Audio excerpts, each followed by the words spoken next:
So if you have stainless steel switches or a stainless steel countertop or a stainless steel anything else, you know how absolutely soul destroying it is trying to get smears off it. And there's two reasons. One is that you're using a cleaning product on it, and two is that you're probably not using your cloth properly. So at the end of this video, I'm going to link how to use a microfiber cloth properly so that you're not left with any streaks.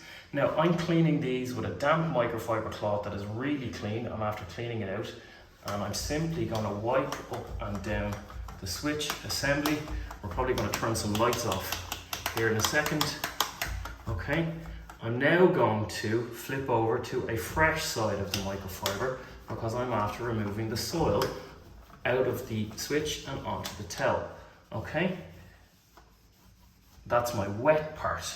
I'm now going to get a dry microfiber, and again there's a certain way to use the microfiber towel that's going to ensure you don't leave streaks.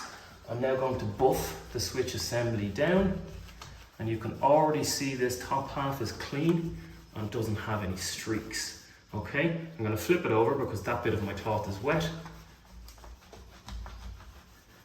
And we now have a completely clean switch assembly.